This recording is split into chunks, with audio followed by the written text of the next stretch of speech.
As most of you already know, I'm running a FiTech fuel injection, and today I want to show you the fuel system and how I have it set up. Now, any of you that are interested in going with the FiTech self-learning TBIs, you probably have already heard of the FCC, the Fuel Command Center. And I am not a big fan of it. In fact, I downright don't like it. I know there's a lot of people that have got it to work, but there are lots of people that had major problems, had to send it back, etc. So, you know, fuel boiling over, some vapor lock, whatever the problems are, I'm not a fan of it.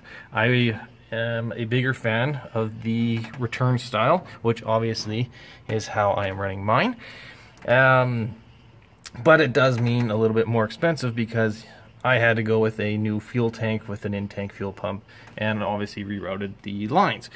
So speaking of fuel lines, I removed all my stock lines and I went with -6 PTFE. The reason why I went PTFE because I didn't want any fuel smell at all. It's lighter and it's easier to route than your typical AN or stainless steel lines.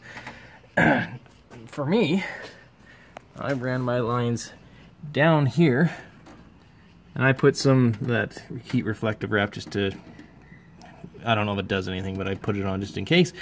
And so that's my fittings through there. And one thing I should mention is, even though PTFE is typically more expensive, it's not so much the line, it's the fittings. They are brutally expensive. But speaking of fittings, if you decide to go this way, I highly recommend running 90-degree fittings at the end of the throttle body, because if you go 45s, you may have clearance problems with your drop base air cleaners. So just one thing to note.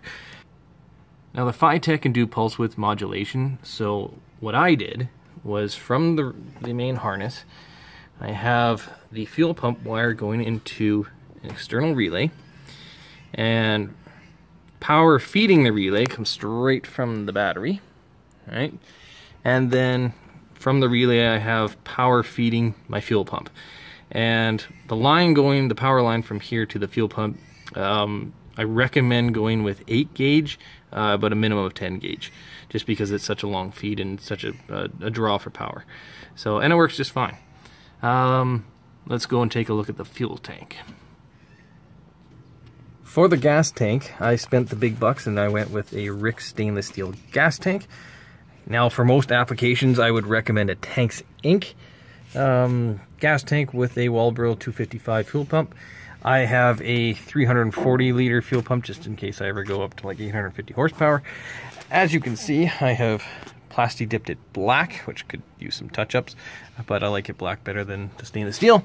The reason why I went with the stainless steel tank is because I can, you know, one, custom make it, but I needed good baffling to be able to handle the G-forces for road course and drag racing. So that's why I did that. The guys down there at Rick's are excellent at craftsmanship. As you can see, look at this notch. That's custom just for me to get around my exhaust pipes, which is nice. And I also put some heat shield in there just to, you know, reflect from the exhaust pipes right here.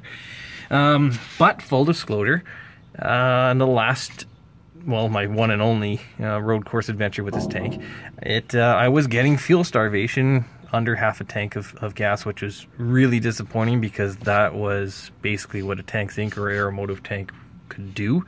And I specifically said this has to be able to, you know, get no starvation right down to 1/8 of a tank. So I've talked with Rick's Tanks, and Hector, who's always been really good, says he's gonna try to help me out with maybe some Dynamat or something, or not Dynamat, Hydromat. So we'll see. I do expect them to come through because so far it is not performing like I needed it to. So obviously there is bafflings. I mean, this thing is heavy too. It is about 50 pounds. Actually, it is over 50 pounds. And the fuel lines, which were kind of a bugger. I can't even show you how it's routed up on there. So that's where I have my fuel lines running, along with some electrical wires. And that's where I have my fuel filter, 30 micron. It's just the one that's, it's not really a FiTech one, but it's identical to it. So kind of simple setup. Now, if you're running an in-tank fuel pump, of course you're going to need a vent. The one I went with is from Too Much Fabrications, and the line goes, it's a -6 PTFE going straight to the fuel pump. Now, one thing to note is if you're going to do for the vent, you need the line to be like a straight line down. You can't have any dips in it, otherwise if fuel gets into the low spot, it's going to clog the vent and no longer work. So that's important for you. So if you do run it in the trunk like I did, of course that does mean you will have to put a little bit of a hole in it, but otherwise I am quite happy with that. I am also running a vented cap, which really doesn't do anything, but yeah, so I'm not having any problems with ventilation through my fuel tank. So that is how I ran my fuel system. Of course, there are cheaper ways to do it with different materials of fuel line, gas tank, etc.